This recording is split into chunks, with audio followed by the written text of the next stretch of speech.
Vasudevaya. Om Jnana Timirandasya Jnananjana Shalakaya Chakshurum Militam Yena Tasmai Shri Gurave Namaha. Shri Chaitanya Manobishtam Stapitam Yena Bhutale Swayam Rupa Kadamayam Dadati Swapadantikam. Vandeham Shri Guru Shri Uta Padakamalam Shri Gurun Vaisavamstra Shri Rupam Sagajatam Sahagana Raghunatam Vitam Tam Sajivam Sadvaitam Savadutam Paridana Saitam Krishna Chaitanya Devam Shri Radha Krishna Padan Sagana Lalita Shri Vishakanitamscha. Hey Krishna Karuna Sindhu Deenabandhu Jagatpate Gopesha Gopika Kanta Radha Kanta Namostute Tapta Kanchana Gaurangi Radhe Vrindavaneshwari Vrishabhanu Sute Devi Pranamami Hari Priye Vanchakalpa Tarubhyascha Kupa Sindhu Bevacha Patitanam Pavanebhyo Vaishnavebhyo Namo Namah Namo Vishnu Padaya Krishna Prasthaya Bhutale Srimate Bhakti Vedanta Swaminiti Namine Namaste Saraswati Deve Gauravani Pracharine Nirvishesha Shunivari Paschatya Deshatarine. Ai Shri Krishna Chaitanya Prabhu Nityananda Shri Advaita Gadadara Shri Vasari Gaura Bhaktavinda. Hare Krishna Krishna Krishna Hare Hare Hare Rama Rama Rama Hare Hare.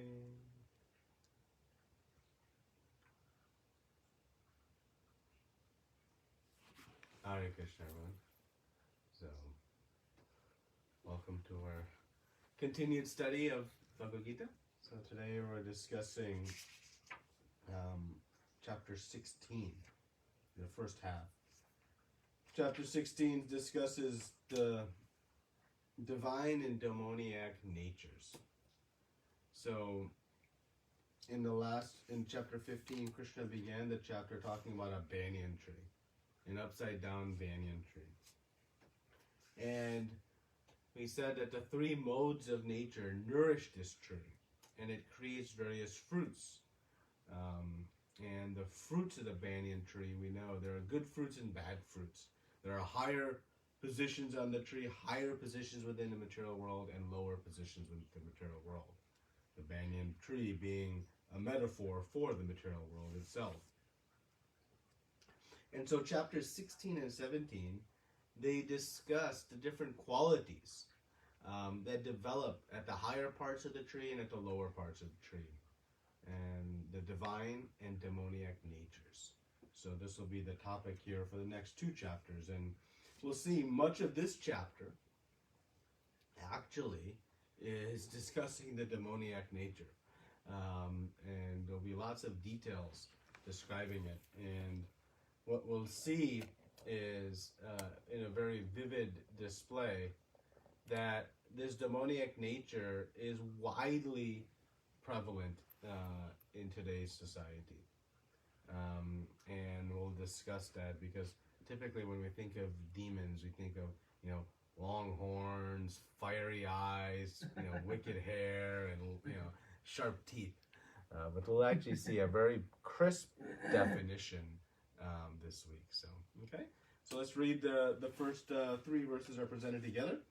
The Supreme Personality of Godhead said, fearlessness, purification of one's existence, cultivation of spiritual knowledge, charity, self-control, performance of sacrifice, study of the Vedas, austerity, simplicity, non-violence, truthfulness, freedom from anger, renunciation, tranquility, aversion to fault-finding, compassion for all living entities, freedom from covetousness, gentleness, modesty, steady determination, vigor, forgiveness, fortitude, cleanliness, and freedom from envy, and from the passion for honor.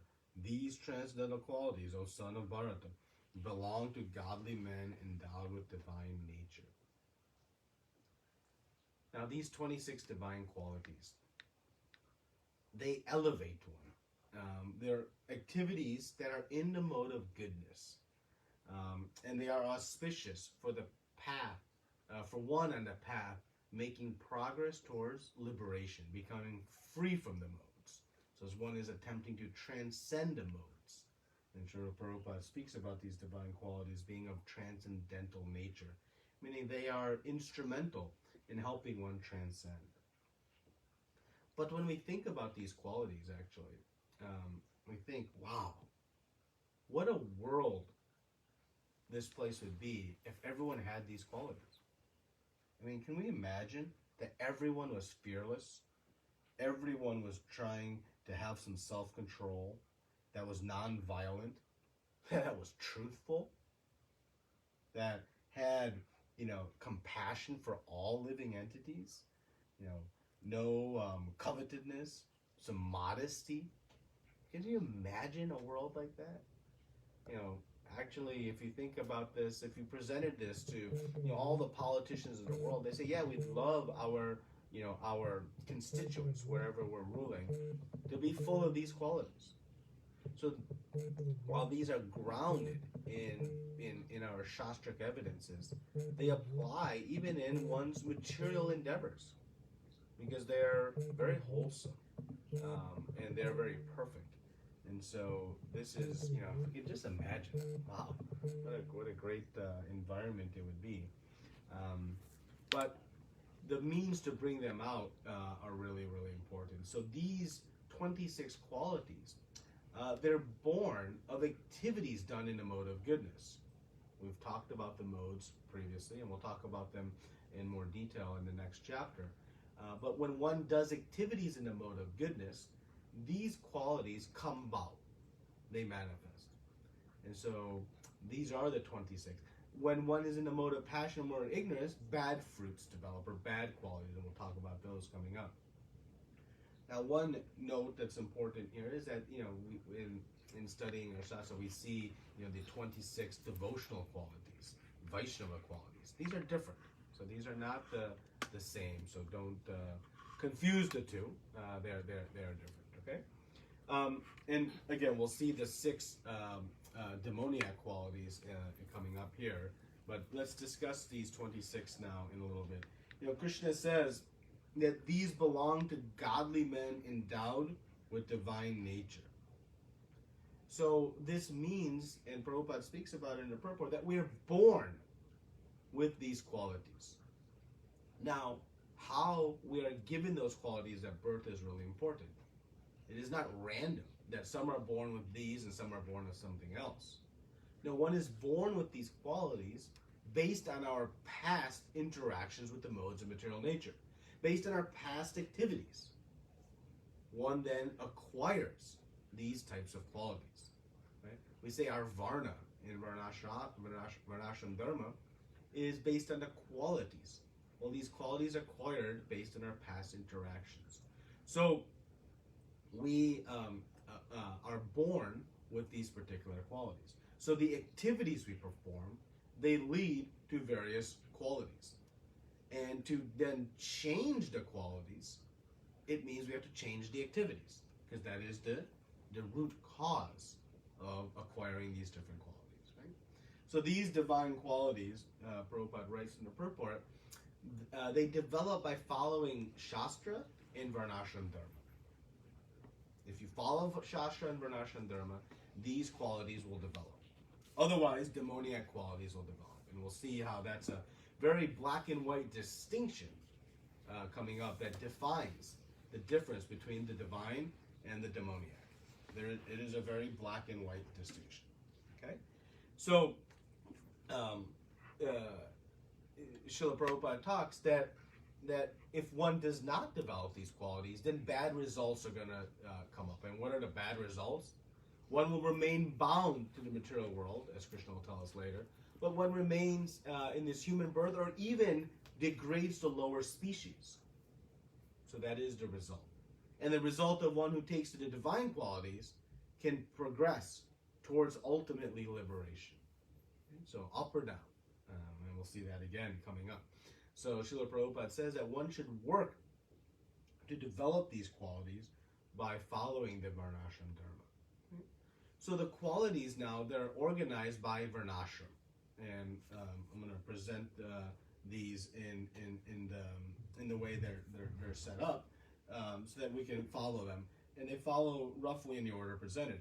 So the sannyasis in that ashram, one is fearless. and what is the meaning of fearless, Srila Prabhupada discusses nicely in the purport, that knowing that Krishna will save us, one does not worry about self-preservation, is not worried where will chapatis come tomorrow. Full faith that Krishna sitting in our heart will be there to protect us and maintain us. Right? One can live in the mountain or the forest or even the city and not worry about their health care, 401k, and future maintenance. They have faith in Krishna. So one must have this type of fearlessness in order to take to the sannyas order, to be fully renounced. Right?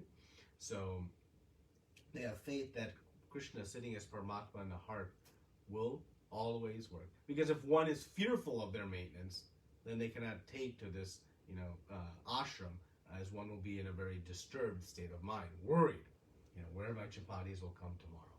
Right? So, and then the next is this cultivation of knowledge. So the sannyasis' qualities, they're eager to cultivate knowledge. They're going door to door begging. It's not begging for food. It is to give knowledge, to present knowledge to the householders. They'll go door to door under the guise of looking for some alms. So the point of that, process is simply to cultivate knowledge in society. Right? So this is the key. And that process also breeds great humility. It brings about humility from the sannyasi. So, and then finally the purification of one's existence. Right? One's mind must be very clean, and the sannyasi must be very, very pure in their consciousness. Right? So one must have both this knowledge and cleanliness in order to take to the sannyas ashram. You have to be, if you're going to give some knowledge, you have to have it first. Right? So then the next describe the next two qualities describe the grahastha, charity.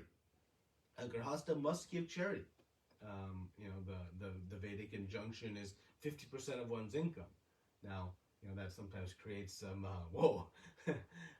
obviously in time, place, and circumstance, that what is the practical ability in the prior days and eras, that was very, very reachable. But we understand from our current situation that one should maintain one's lifestyle in such a way that is sufficient to be able to advance in Krishna consciousness, and at the same time offer charity. Because the other three ashrams are basically subsisting on the charity of the grahasthas. Okay? And so we'll talk about doing right and wrong charity in a few weeks, as we talk about charity in a mode of goodness, charity in a mode of passion or ignorance. Right? Self-control. Self-control is very, very important in the grahastha ashram. And specifically, it's control of one's sex desires. Even in marriage, Srila Prabhupada talks about one must practice regulated sex enjoyment for the purpose of procreating Krishna-conscious children. So to be in the association in Grahastha Ashram of the opposite sex, one must have great self-control. Srila Prabhupada actually comments in another place that the greatest brahmachari is one who can be in the association of the opposite sex and resist that urge. That is the greatest brahmachari. So this Grahastha Ashram is not a license to have rampant sense enjoyment. No, one must practice some self-control. Next, perform sacrifices. Perform sacrifices is also part of the ashram of Grahastha Ashram, because it takes funds.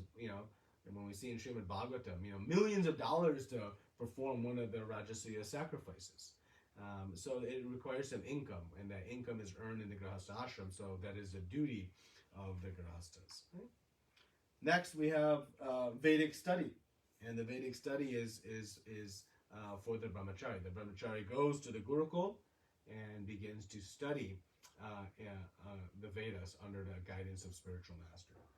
And then in Vanaprastha Ashram, we see this austerity. After living a grahastha life, a somewhat comfortable life, by age 50, one is encouraged to enter into Vanaprastha. Now, in Srimad Bhagavatam, we see the description of some of the great kings who have entered Vanaprastha Ashram, and we become a little bit frightened. Whoa, going deep into the forest, eating roots and berries, submerging oneself up to the neck in ice cold water, and these types of austerities to really focus the mind on devotional service.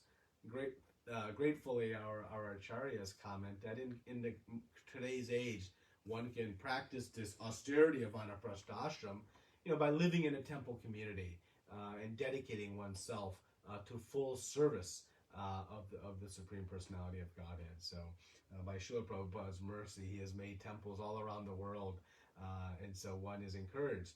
Once family life is settled, at approximately the age of 50, one enters his vanaprastha ashram and practices some austerity, meaning living a simple life and focused dedicatedly in serving the Supreme Personality of Godhead and ensuring one's progress towards pure devotional service. So that is the meaning of austerity, and specifically the austerity refers to austerity of the body, the mind, and the tongue. Three types of austerity, and we'll talk a little bit more about austerity again in the mode of goodness, passion, and ignorance coming up in the coming weeks. So now, before entering into the different varnas, having covered the ashrams, Krishna explains that simplicity, this straightforwardness, this is meant for all, not one particular varnashram order, but this is meant for all. That one should be very straightforward, not trying to deceive with artful word jugglery or deceitful intent. Okay. Now the next several relate to the brahmanas. Non-violence. Again, Prabhupada defines ahimsa as not checking one's progressive life, moving forward evolutionary-wise.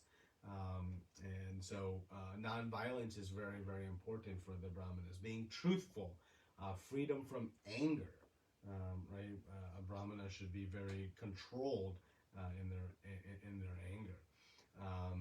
We see renunciation, tranquility, aversion to fault-finding, this compassion for all living entities, freedom from covetousness, gentleness, modesty, steady determination. All of these are for the realm of the brahmana.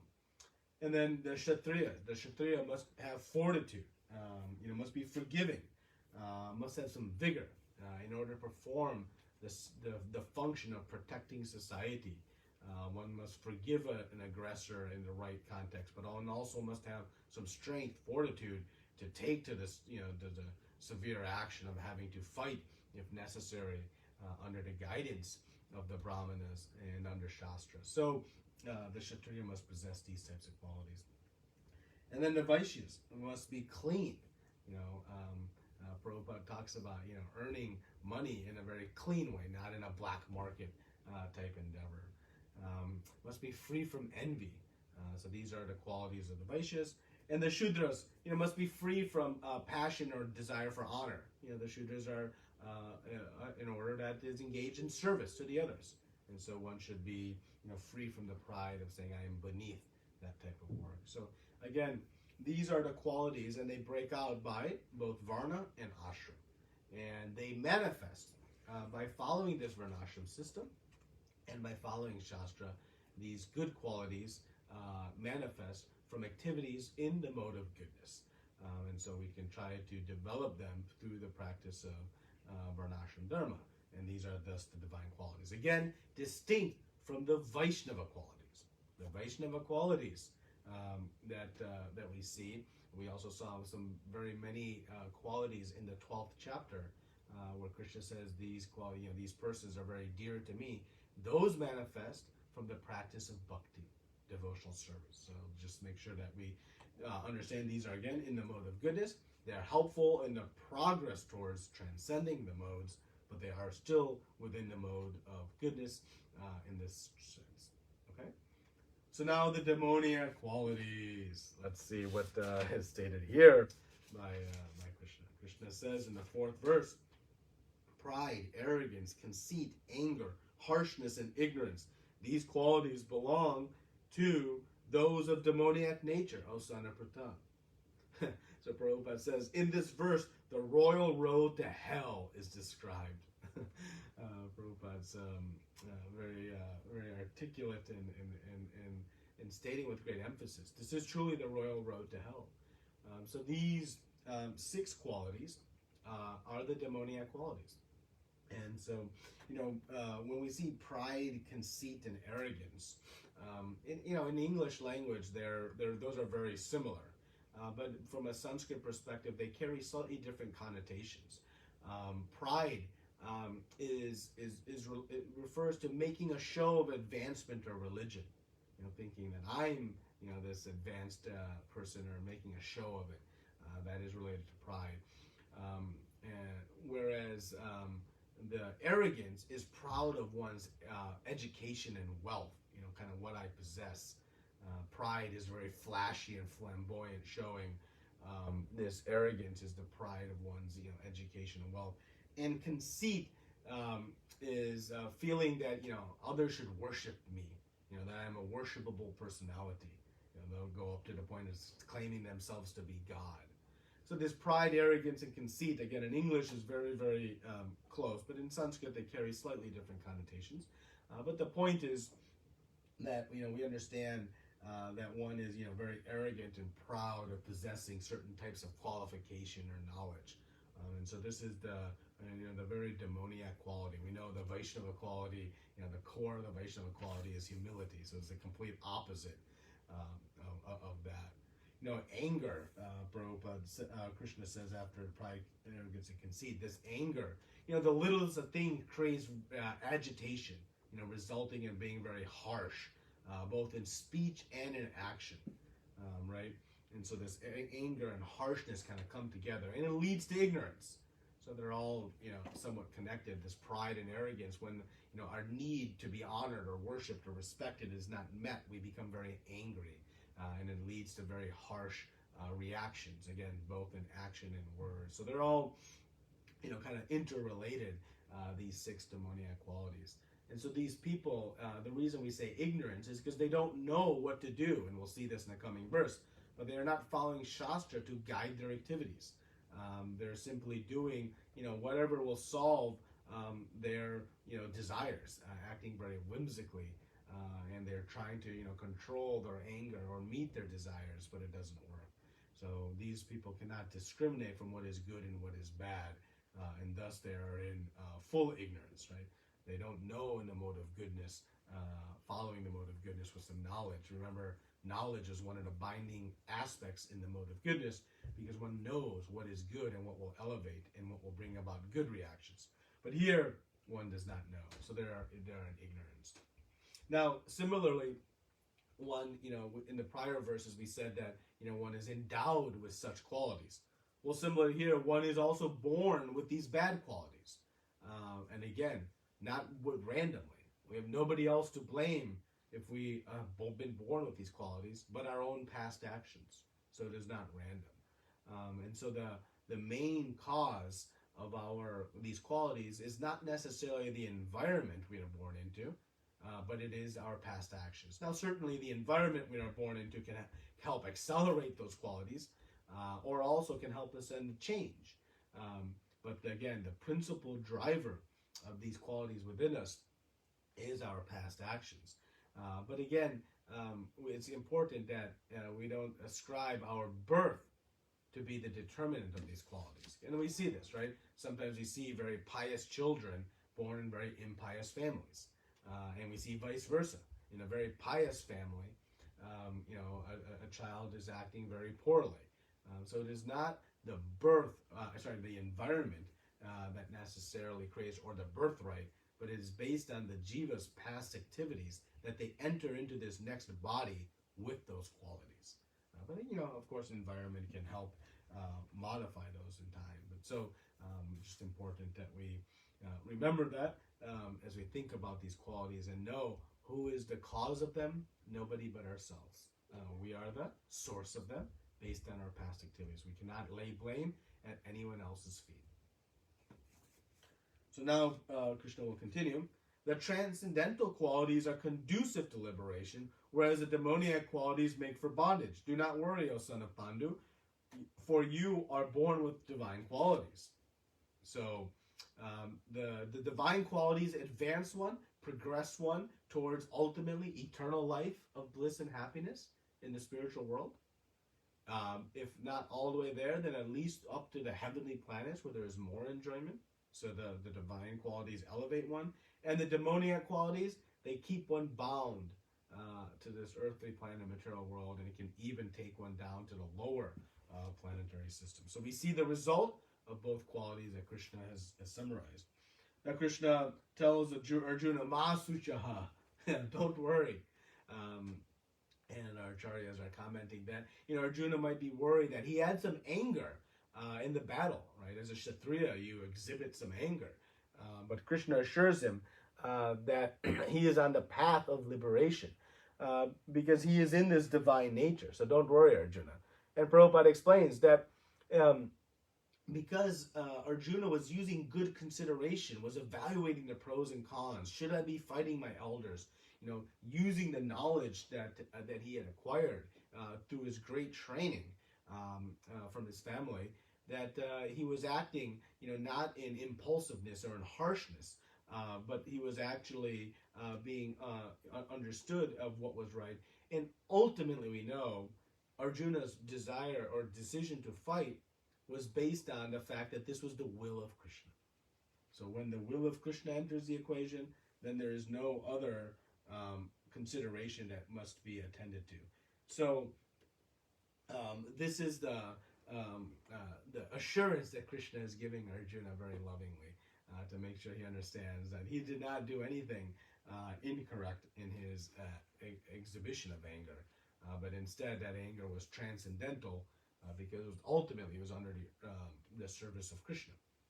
And we see, we talked about Nectar of Instruction, how anger is one of the qualities that can be used in devotional service if applied very properly in the protection of Krishna or his devotees, again, not out of protecting one's false ego or pride. Now, just before we get more deeply into the qualities, again, reminding that one can change their qualities. These qualities that are discussed, one can change based on changing our activities. And our activities can change based on good association. So we develop the qualities based on our activities, and our activities are influenced by those who we associate with. And Srila Prabhupada, this one, he famously said, if you want to become a drunkard, you associate with drunkards. If you want to become a devotee, you associate with devotees. It's straightforward. And so Srila Prabhupada established this ISKCON as an opportunity to give association, so one can modify their activities and ultimately come to the most beneficial activity, which is devotional service.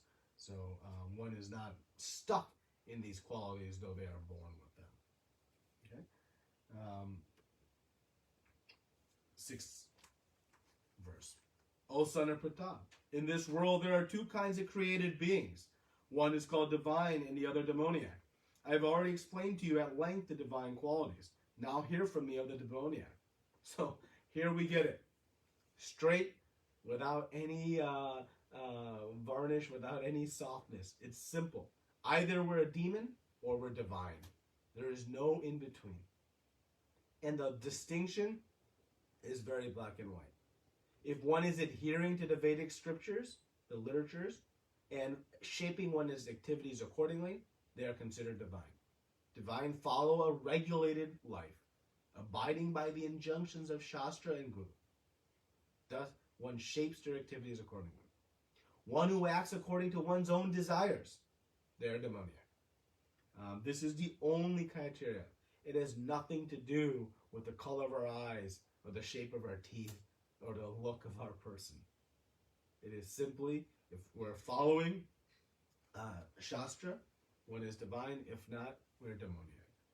So, those who do not follow the rules and regulations, acting whimsically, they're demoniac. So then we can understand, how pervasive these demoniac qualities are there. They're all over, because very few are actually following this Shastra. But this is, again, the exacting line of demarcation between divine and demoniac. And there is no in between. So Krishna has laid it out, very, very clear to us, right? So now, the next 14 verses, up to verse 20, Krishna is going to explain in detail this demoniac nature. So as I mentioned, most of this chapter is going to be focused on this. So the next verses all are going to describe this nature in much more detail. So in verse 7, Krishna says, those who are demoniac do not know what is to be done and what is not to be done. Neither cleanliness nor proper behavior nor truth is found in them. So the demoniac, they're totally clueless. They don't know what should be done, and they also don't know what should not be done. And this comes from the mode of passion. The symptoms of mode of passion are that one does whatever they want. They don't follow the guidance of what is good and what is bad for them. And this because they're so driven by the desire, the mode of passion to acquire their various items, this lustful desire, that they'll don't care what the rules say and are simply caring to try to satisfy these intense desires, this lust. So, since there's no knowledge of what to do, and even if they do know, they have heard, we should not slit the throat of an animal, they don't have faith in that knowledge, faith in the Shastra. And so they, again, don't know what is right and what is wrong. So the only criteria that they use to determine action is, does it please my senses? They based its decision not on Shastra, but on my bodily conception. Are my senses happy? So this is the nature of the demoniac person. Right? And they're not worried about karma. Why?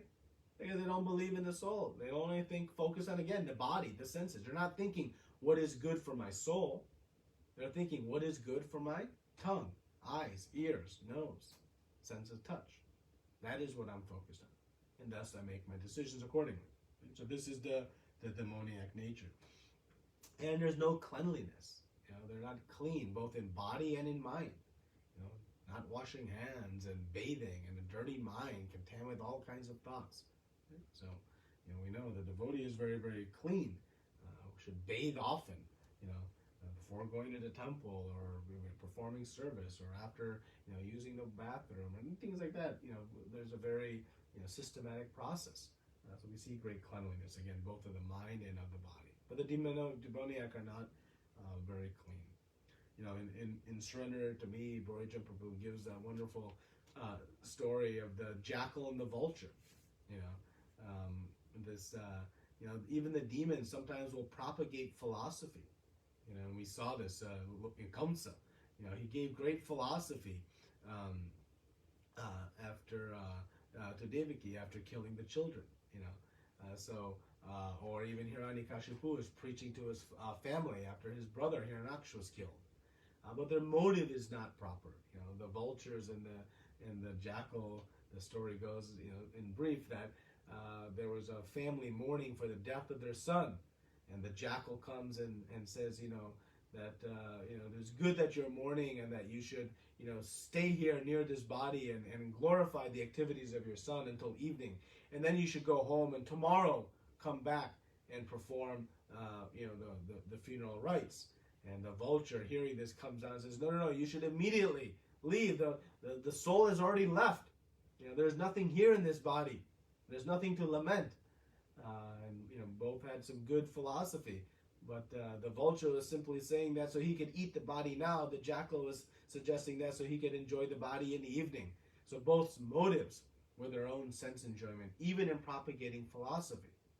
So, and this is a very demoniac mentality. And we see this again, with Kamsa, Hiranyakashipu, and others. And we see it even today, using Shastra for some, deep personal motive that is considered very demoniac. Okay? So now in verse 8, we're going to get to the core philosophy of the demoniac. They say that this material world is unreal, with no foundation, no God in control. They say it's produced a sex desire and has no cause other than lust. So here it is. This is the core philosophy of the demoniac. That there is no God behind everything that we see. There is no God in control, as Krishna says. There is no creator. There is no designated purpose. We know this world was created for the purpose of elevating one, freeing one from the material attachments, and bringing one back to their constitutional position. But the demoniac do not see it that way. They say instead, this is all just a random combination of matter that has created its existence. Prabhupada says in the purport, a chance material actions and reactions. Everything is random due to this chance material actions and reactions. This is the mentality of the demoniac. They do not understand that Krishna has arranged all these facilities in a very expert way, just as a supreme engineer will, arrange some giant factory. Right? So the demoniac believe that all the life, all the human and animals, it's all created a sex desire, union of male and female, create all these different lives. It is all just chemicals. They do not believe of the living force that is giving life to matter. Nope, it is all just a combination of chemicals.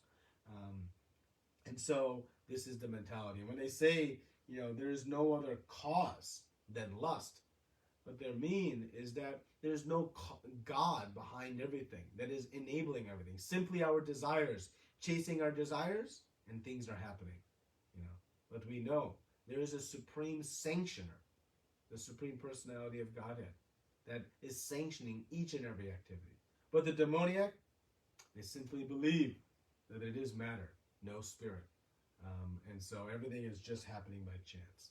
So in verses 7 and 8, we see, the first part of verse 7, we see don't know what to do, right? This is the nature of the demoniac, not knowing what to do. They just act whimsically.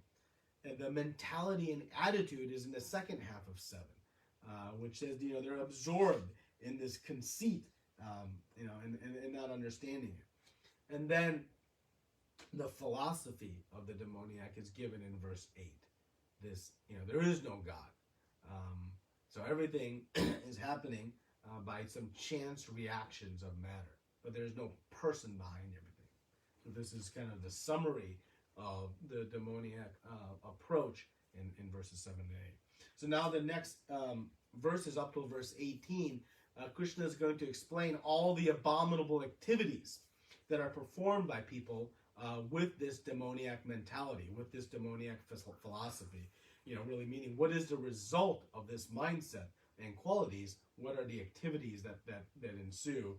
Now Krishna is going to be describing in the next 10 or so verses.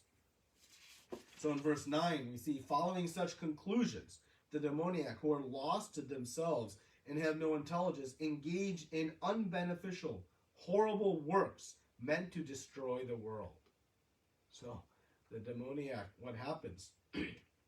This so-called intelligence, they're trying to advance the world with so many technologies, bringing cell phones and faster vehicles and different manufacturing technologies and space travel and, all these things that are supposed to advance us, make us better off. But we see, what is the result?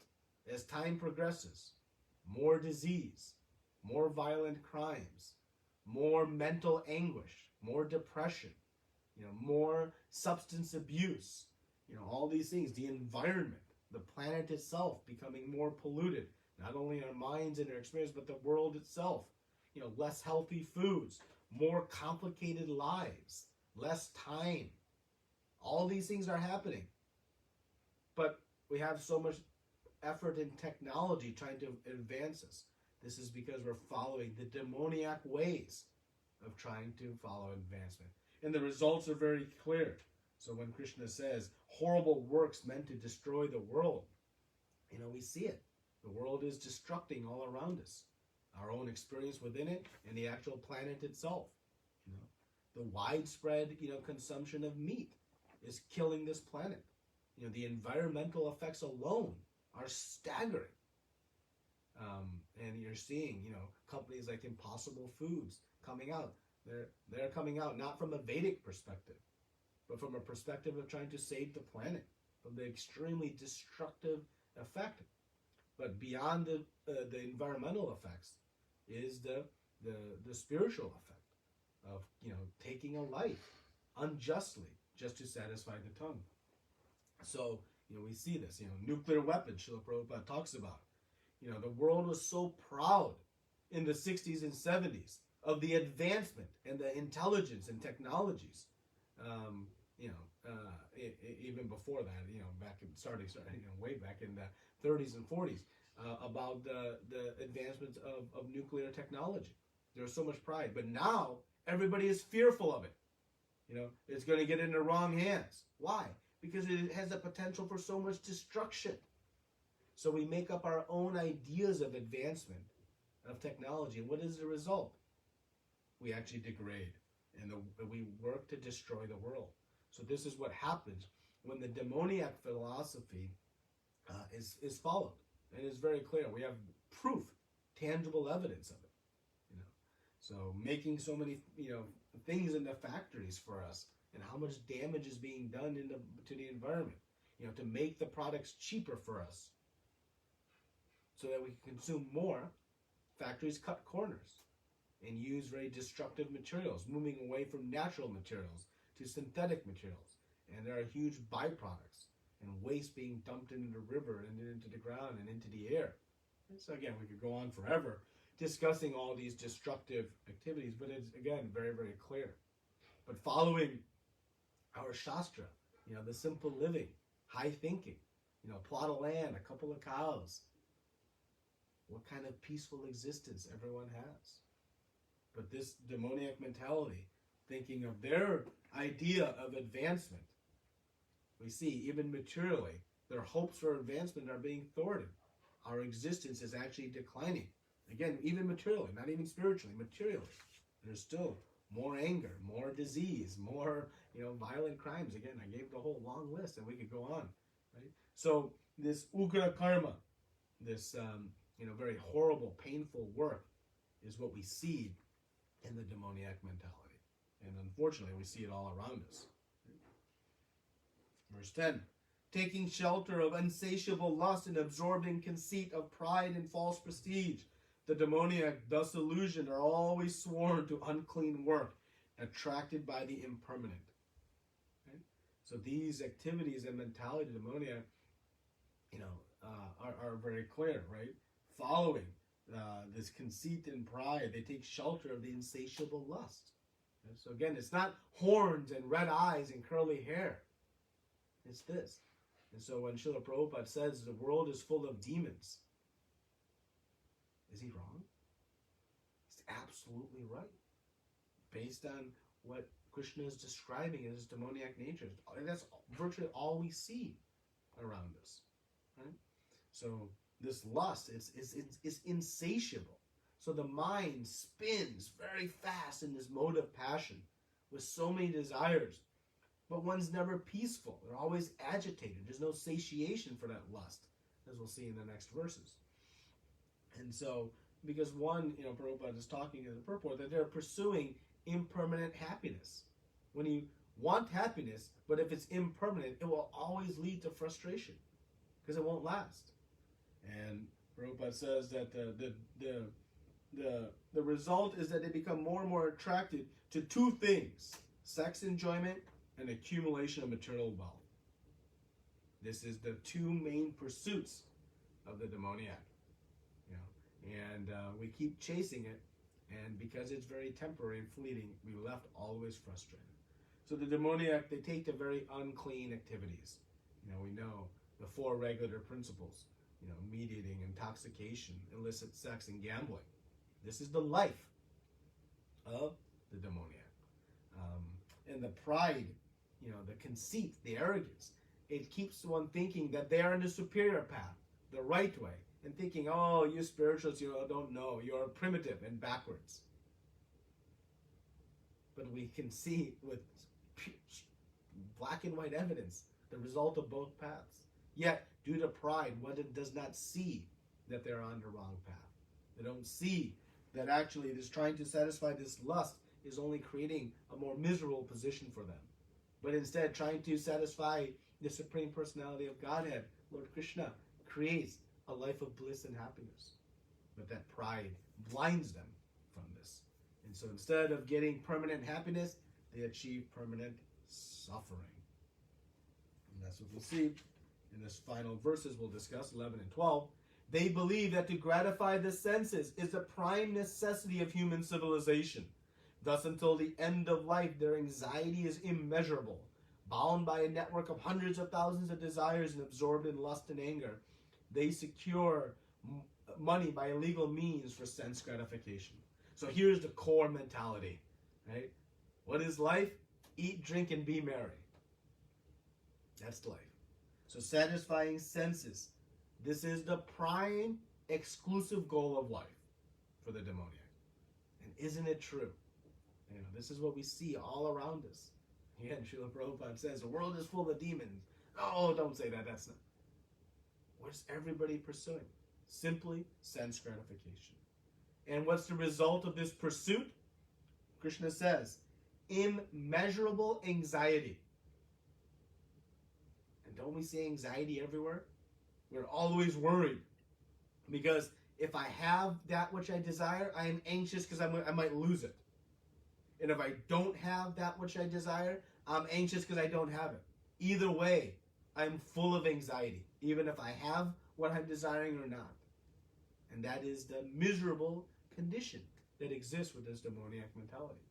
Right? And so, you know, one is willing to even pursue these illegal and in sinful activities because driven by the intense desire. Right? They want it so bad, they don't care. The lust is so strong. Even if they know internally this is not good, it overpowers their intelligence and will willing to even steal and kill to satisfy their desires. And we see this, you know, all over in Srimad Bhagavatam. We see the story of a Jamil, you know, by seeing a prostitute engaging in sex life, he became completely controlled by this desire and gave up his very nice Brahminical training and lived a life full of sin, you know, to the point where he was stealing and killing to maintain the needs of his, you know, illicit wife. So this is an example of how the demoniac mentality, it can even pull us down from the mode of goodness, which is why one must not just become settled in the mode of goodness, but one must transcend to devotional service so one can permanently become free. Because even if situated in the mode of goodness, there's always the possibility of falling back to demoniac life. And we see that very vividly. But thankfully, Jamil, though he fell to demoniac life, was again saved by the power of the holy names. The potency of chanting the holy names, even unintentionally, brought him back and ultimately to a point of permanent and eternal bliss in devotional service. So this philosophy of the demons, you know, they don't know, you know, Paramatma is witnessing all the activities, all their nonsense, and that future suffering is coming due to all their activities. They have no faith when the Shastra says it is sinful to slit the throat of an animal. When you slit the throat of an animal, that animal will also slit your throat in the future. That if you kill a cow, you will take as many births as a cow as they have hairs on their body. They don't, whatever. But that's the fact. That's the absolute unequivocal laws that cannot be escaped. Yeah, you can escape man's laws, but you can't escape God's laws. But due to pride and arrogance, the demoniac do not believe or nor have faith in such injunctions. And so they're driven exclusively to just satisfy their sense desires. And thus Krishna says, they believe that to gratify the senses is a prime necessity of human civilization. So Krishna, 5,000 years ago, no, millions of years ago, remember, this Bhagavad Gita was spoken long before. He has described in perfect way the current environment. So this nature is prevalent today. It's not always as prevalent, but that nature is absolute. This is the demoniac nature. And again, the distinction between divine and demoniac, whether one follows Shastra or not. That is it. And that defines which side one is on. So this is the first half of chapter 16. we'll conclude the rest of chapter 16 next week. Thank you very much. Srila Prabhupada ki jai, Ananta Koti Vaishnava Vrinda ki. Any questions or comments? Maybe a little bit heavy with some of the discussion, but we gotta face it head on. So, Hare Krishna Prabhu. Hare Krishna. Dhanabad Pranams. Thank you always for such a wonderful class. I just have one question, and that is, how is one to be seated correctly between fearlessness and self-preservation? Yeah, nice question. So there's a practical application to this distinction between fearless and self-preservation. So one is always fearless, knowing that Krishna is the supreme controller, that not even a blade of grass can sway in the wind, that he is present everywhere, sitting in our hearts as Paramatma. So never are we out from underneath the view of the Lord, and he's all loving. So these three things: he's present everywhere, so nothing is beyond his purview. He's all powerful. Again, even a blade of grass can't move without his control. So he can stop anything he wants. So he knows about it, and he has the ability to do it, and he is all loving. So when we have this understanding of those three, we can stay fearless, and knowing that, okay, if something happens, Krishna must think it's best for me. And the devotee takes a first step further and understands that everything that happens to me is actually beneficial for my bhakti. That even the difficulties, the fearful situation I might face, it's actually beneficial for my bhakti. How so? Because it intensifies my surrender and love to Krishna. So that is the view of the devotee. And so with that, one is fearless in all situations, no matter what may happen. But at the same time, the devotee does not whimsically or negligently put themselves in situations of danger, knowing Krishna is there. Because now one is creating, an obligation or maybe a burden to Krishna. That it is not a burden, but the mindset of the devotee is, I don't want to just, take advantage of Krishna's love and protection and purposely put myself in a pit of snakes and then see what happens. Right? So one is very conscious that one takes their own due process and intelligence to keep oneself safe, but one doesn't become overcome with fear when that effort is overcome by the situation. I'm taking practice again. I'm flying in a plane. Well, I'm going to make sure it's a credible airline and it's a safe plane and it's, done all the right things. But at that point, I get in a plane. If something's going to happen, like I did my part.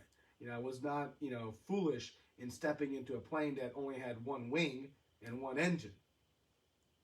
That would be, Krishna will protect me, right? So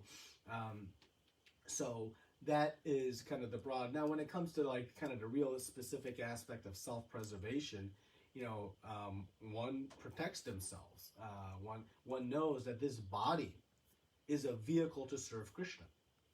And so if someone is, threatening physical harm to me, taking it kind of to the very specific, one protects themselves to their ability, because they are protecting their ability to use this body to serve Krishna. But ultimately, if their protection is overcome by this circumstance, they have faith and remain fearless in knowing that Krishna is the protector. And we see this with Prahlad Maharaj. Prahlad Maharaj was 5 years old, so his ability to kind of self-defend wasn't there, right? So what was his position? Pure, calm, fully fearless, with faith in Krishna. So that's the kind of line and balance we take. Don't willingly put ourselves in danger to draw upon the support of Krishna. One doesn't create undue work for Krishna, if you will. But when one is faced in a situation, they have to take their responsible actions to protect themselves. COVID is an example. I don't care about COVID. Krishna was with me. No, that's foolish. And one must be mindful and take proper precaution to protect themselves. Because if I succumb to it, it'll impair my ability to serve. Right? So one takes precautions, but one isn't fearful of COVID and losing sleep over it. Because one knows ultimately I gotta do my part, but if I'm gonna get it, it must be good for me. And Krishna is gonna advance. So that's the mentality, bringing it now to a very kind of current, dynamic. So does that help, Prabhu? Yeah, thank you. Hare Krishna. Hare Krishna.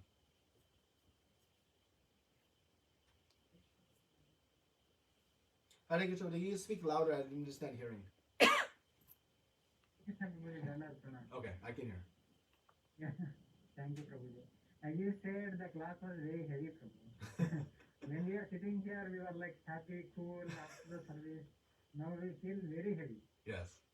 It's really, sometimes is like ignorance is bliss. Knowing is also a little bit difficult to handle. So Prabhuji has some questions, if you don't mind. Yes. So first thing is Prabhupada explaining about Brahmana is supposed to be like this, Vaishya is supposed to be like this, Shudra and Kshatriya. So where it is written in the scripture? Those qualities that Krishna described, the 26 qualities, he has given them in order of Varna and Ashram. So that's where, and then again we see the Brahminical qualities both in Bhagavad Gita later. We'll see those on also in Srimad Bhagavatam. But the order of Krishna's presentation of those 26 is following that Varnashram organization, and that's how Srila Prabhupada is presenting in the purport, and that's what the acharyas have explained. So that's where it's coming from. The point is the non-violence is for Brahmana.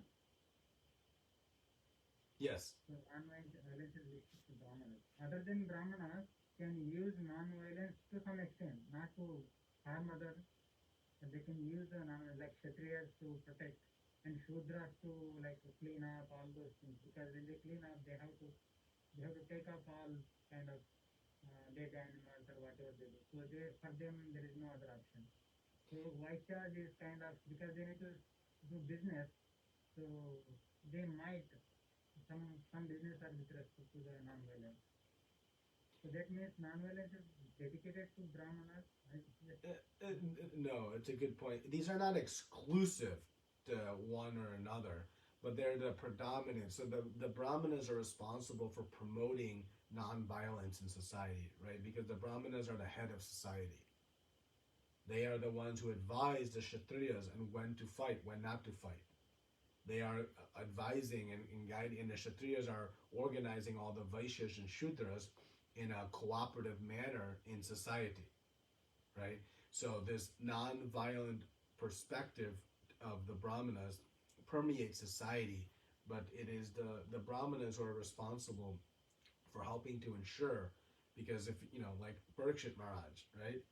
His whole kingdom was full of non-violence until he saw, the manifestation of Kali beating the cow. So the non-violence should be pervasive in society, in all varnashrams.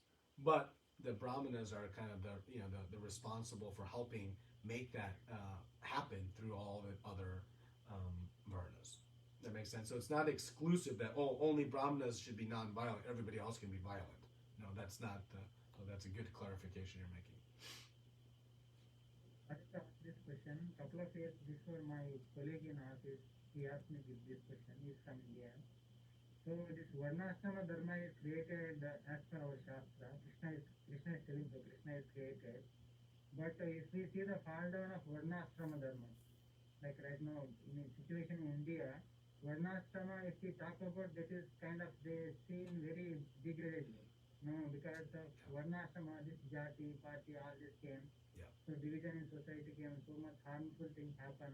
Yeah. People in higher class, they made the lower class people to kind of cry, die, so many things.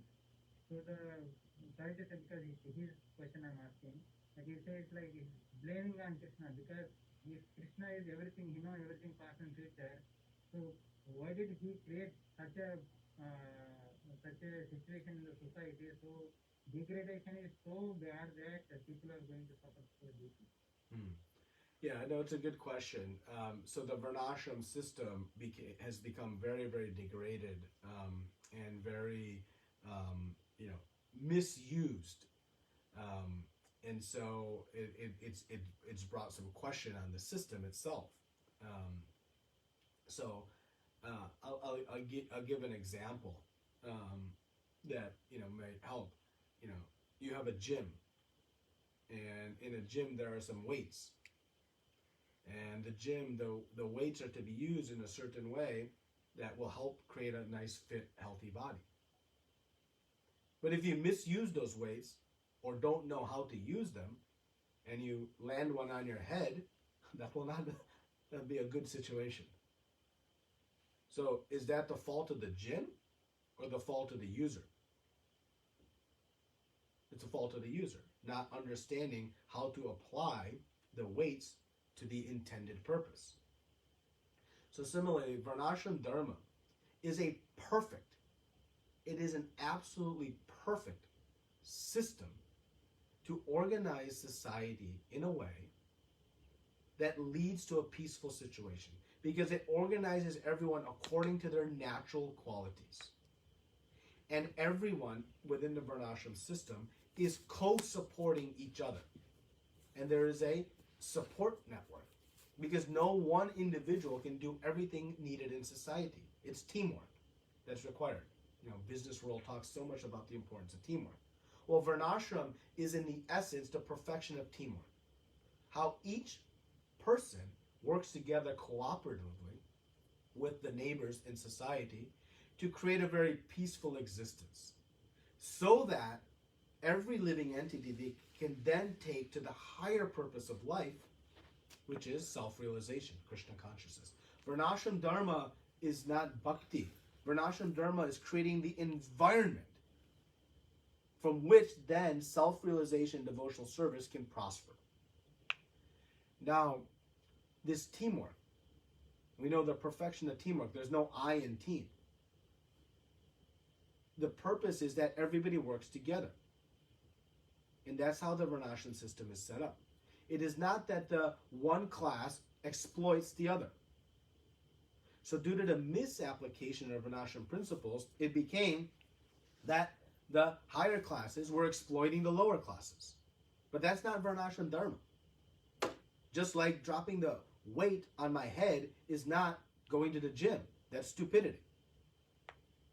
So Varnashram Dharma misapplied, yes, it leads to very dangerous consequences and results. But that's not the fault of the system or the creator. That's the fault of the false ego and the pride of one wanting to think, oh, I'm the head of society, so now I can exploit others due to my own demoniac qualities. Right?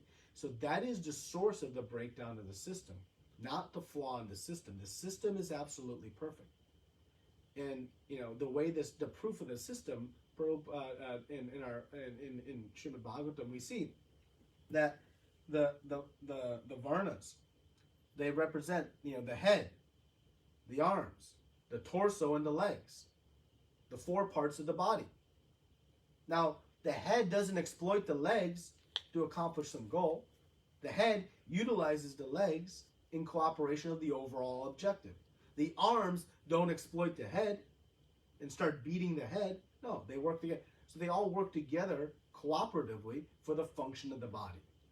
Similarly, the Brahmanas, the Kshatriyas, the Vaishyas, and Shudras in the system work together for the benefit of society as a whole.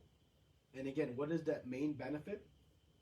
A peaceful existence where everybody can meet their basic needs in a very comfortable and easy way, without intense endeavor, without living in fear, so that one's consciousness and energies can be dedicated to a higher purpose of self-realization.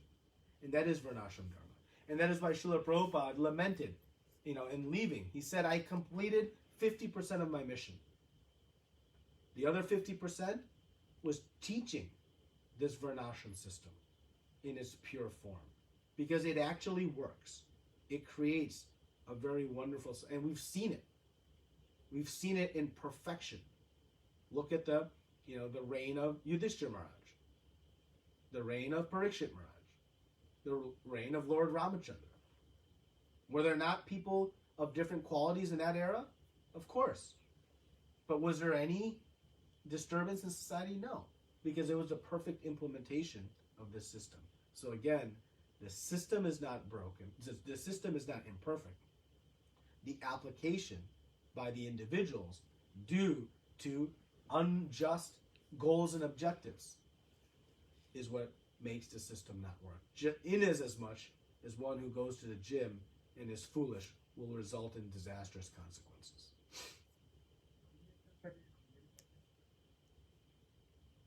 Hare Krishna, I'm not hearing you, sorry. Yeah, the example you gave about the gym is perfect. Thank you. Yeah, so that actually implements, like, if intelligence is strong enough, the person understands properly, then everything is good. Like here, our intelligence class of people is Brahmana. So the fall down of Brahmanas are those kind of situations are main causing all this trouble. So sorry Prabhuji, if I have time, I got some other, because this subject is too much in deep. For me, I am little deep in this. Sorry to ask more question. No, please. The other question I have is the demon and demonic qualities are also there in our demigods, the 33 crore demigods. How can we understand? Because we worship them. The example I give is, we have heard and seen so many things about Naga Devatas. So the Nagas, the snake gods, they worship as Devatas. But always if we see, the intention is to get glories, as you said in the later works like 6, 7, 8, like that. They want people to worship them. So this is the intention of their motive. There is a propaganda saying that if we don't worship them, they are going to harm us. So this is the example I am giving. So in 33 crore devatas also, this demonic and demonic qualities are there and divine qualities are there. How to understand? Yeah, so two things. One, we have to be a little bit careful about where we get our source for understanding the mentality of the demigods. The fact that if we don't worship them, they'll hurt us. That source information has to be very carefully identified. So I'll not comment specifically on that piece of it, but comment on the general idea, which is there, which is that we see, again, in Srimad Bhagavatam, right, the source of just so many wonderful examples, because every aspect of the Bhagavad Gita is explained in Srimad Bhagavatam. So that's why it's the perfect, corollary shastra to refer to in understanding Bhagavad Gita. Is, we see it just in the example of Lord Indra, right, is performed some different activities, both in 10th canto, with Prithu Maharaj. We see it in a few different areas, where some of these qualities are manifesting. So what we understand is that that one is the devatas are not pure, fully purified in their qualities. So there are impurities that exist. There's this process, because we know the only means to fully purify the heart is pure devotional service, right? So the devatas are not engaged in pure devotional service. They're engaged in a type of devotional service, but there's some motive, there's some want, some status, some desire, right? So very elevated personalities, but not at the point of pure devotional service. So with that, there will be some impurities, some presence of those qualities, right? So they creep in. The overall intent may be good, but there's some impurities that exist. Just like in gold, I may have a lump of gold. It's mostly gold, but still within it there are some impurities, right? So the key for us is in practicing devotional service to fully purify the heart, so that these qualities become completely eradicated, and one becomes on the platform of Shuddha Shattva, pure goodness, right? Because again, the demigods are on the platform of mode of goodness. It is a material quality.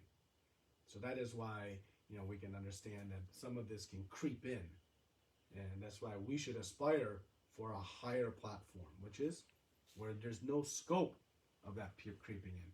Bhakti is so overpoweringly blissful and happy and wonderful that it completely shuts out the opportunity for anything else to creep in. We see in Nectar of Devotion that the bliss of bhakti, one of the qualities is Shandanana Visheshatma, that it's like condensed happiness and bliss from bhakti. Well, when something is very dense, you can't insert anything else, right? If you have a iron steel and you take a needle and you inject it, nothing goes in, it breaks. But if I have a soft orange and I put the needle, it'll insert, right? So the bhakti is so densely happy, it means nothing else can enter into it. But in, a little bit lower realms, that possibility of something entering is there. And so that's where, we understand that. So First question to this, if I may. So it is with respect to my personal understanding, because it is supporting my fear. So I just want to clarify it. So what I am thinking is today's situation where we are working, where I am working, where I am serving all outside the devotional service I'm saying. So it's kind of I am supporting the demonic people, demonic actions. Yeah. Like you take anything. Like I'm working, I'm purchasing something or something. I'm just supporting the demonic action. And this actually, realization is like a couple of months before I asked the same question with respect to the milk contamination. So I further digged into that. I understand that in the milk they add vitamin D. In all our milk. So the vitamin D is extracted from cow flesh. It's very uneasy to drink milk after I came to know about this. It is written in the US dairy website. So they extract from the cow flesh, buffalo flesh and pig flesh. So from animal body they extract this vitamin D and add in the milk. So what they are doing is they are taking the Shuddha Sattva and they again getting this Tamoguna qualities and mixing in it and selling to us. And we are buying, we are praising them. We are saying, okay, they are developed country, they are everything, blah, blah. We are praising them, we are following them. And this actually, I lost some nights sleep because of this understanding. And we stopped, actually me and wife, we stopped drinking the milk which has vitamin D added. And I'm very sorry to say that we are using the same milk in temple. It is giving me little bit fear to me. Whenever I think of it, I just feel of run away to my home life. Can you please help me to understand this? yeah, it's source of fearlessness is Krishna and Shastra. Prabhupada is given very exacting instruction here. The devotees brought this same topic of vitamin D to him, and he said, this is the circumstance we have. We have no choice, but Krishna must be offered milk sweets. And so that is and the cow who is suffering from that is getting the benefit of at least having its milk being offered to Krishna. And we can all work and pray that through progressive, establishment of Varnashram Dharma, we can restate the original, nature of cow protection and Brahmana protection. But he said very clearly, we must offer milk sweets to Krishna because that is what he takes. So that's the instruction we follow with full comfort that that was Srila Prabhupada's guidance on this very specific matter.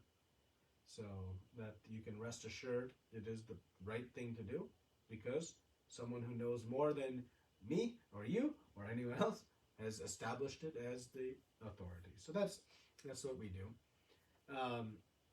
The broader question that you asked in the beginning was, I'm working and I'm supporting demons in my office life, in my work life. Yeah, that is a fact.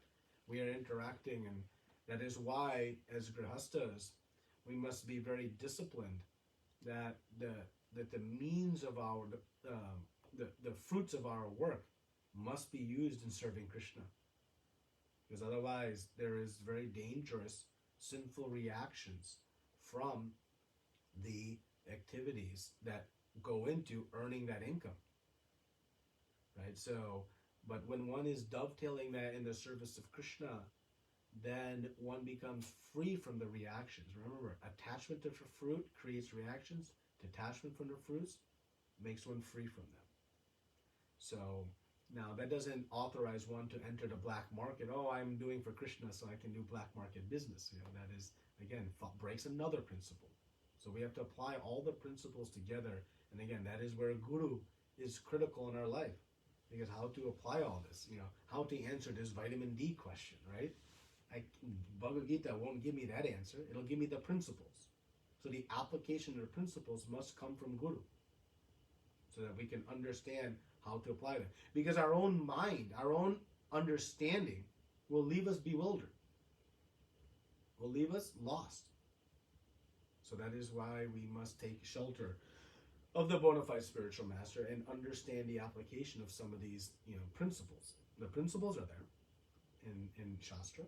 The application requires one-to-one guidance. And Srila Prabhupada, through his letters, has left us a treasure trove. Just reading Srila Prabhupada's letters is like getting direct one-on-one guidance from Prabhupada. I mean, one of the most wonderful things I know when I go to Vrindavan, my favorite thing to do is go to Prabhupada's house and read the letter. Every day they put a letter in a nice plastic case that you can read. And it's just a beautiful series of instructions. So that's where we have to get those so that we don't become bewildered. And if something is bewildering us, don't lose multiple nights' sleep. Call someone in the morning and say, okay, how do I rectify this? So that way it's only one night. We should have cows in home right now also. Yeah. We are agriculture, so we respect cows so much, and now we are taking the cows, but this is not acceptable to both of us. So we are like, Yeah. that's why I'm sorry to say, but we are trying to open our mouth today because of that. Yeah, that's okay. Everybody has their rights. Just again, specifically how Srila Prabhupada wanted the worship to happen in the temple he was very exacting on that. Again, everyone's individual decision is there as well. And your opening comment, this is very heavy, and sometimes ignorance is bliss. The point of us studying and acknowledging the heaviness of this topic, we hope, is that it inspires us to go out and spread this message. That the heaviness should be inspiration to share this knowledge. My dear friend, please don't go on this way of don't understand what's happening and sharing this knowledge.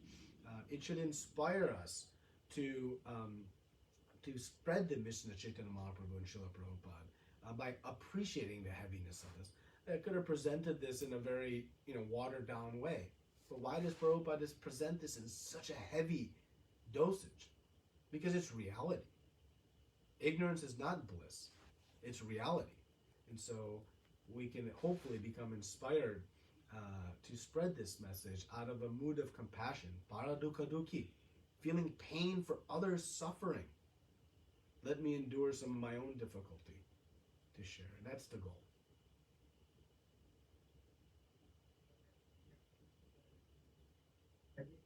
Devotion is important, and getting the Varnashrama Brahmanic culture is very, very important to save this world. Thank you very much.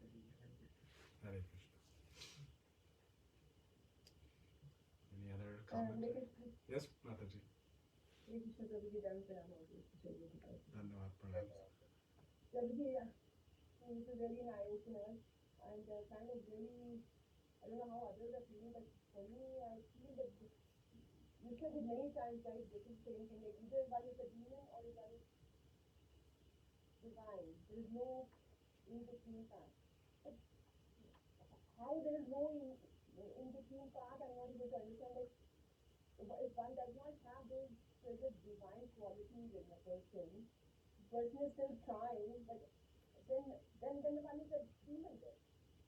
So other sadhakas who are going through this thing, and like they are having these ups and downs, so are they demons from everything? No.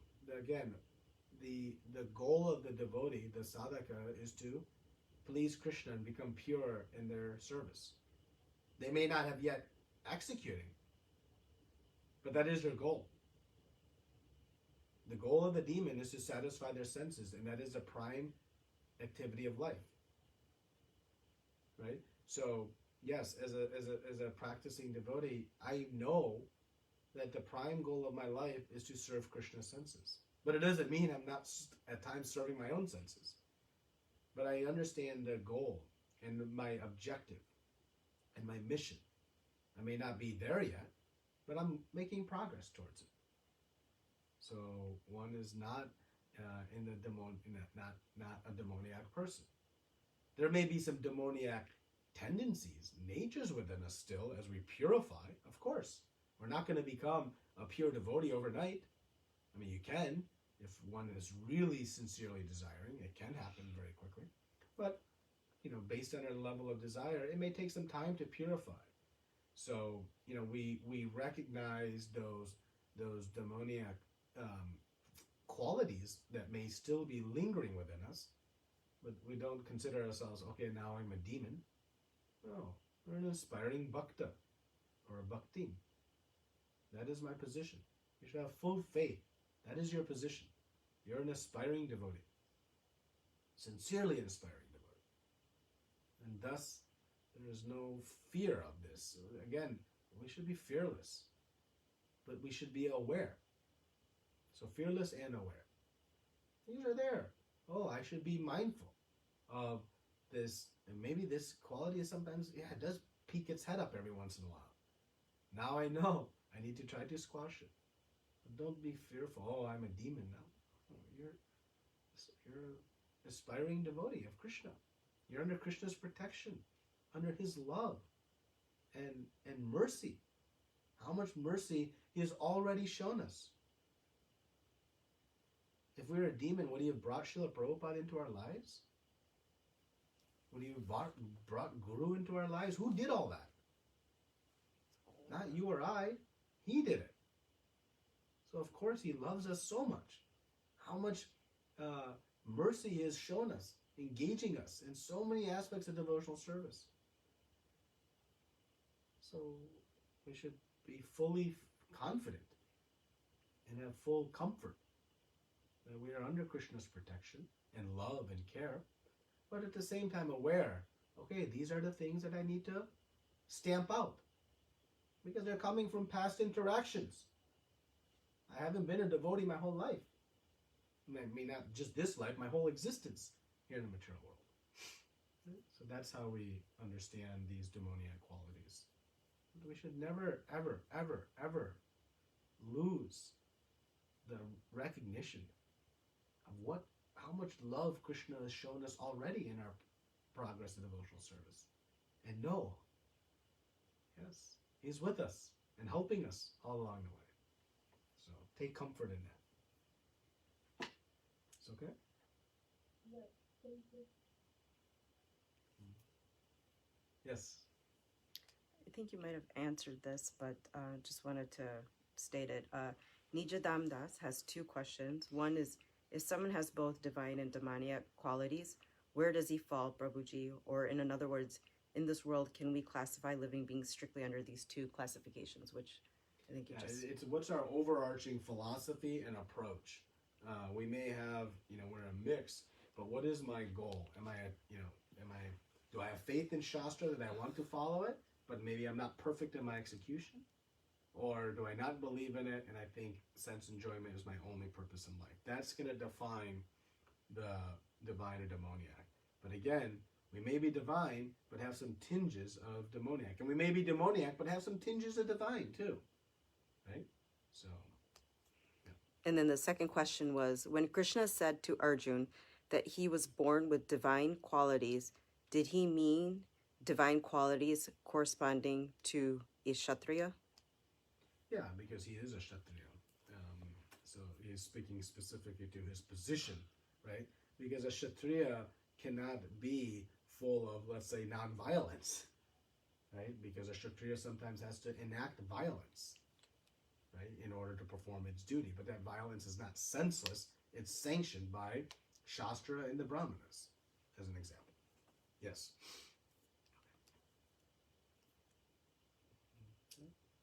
Anything else today?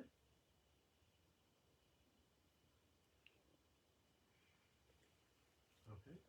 Thank you very much. So next week we'll conclude with chapter 16. very much. Srila Prabhupada ki jai. Ananta Koti Vaishnava Vrinda ki. Hare Krishna.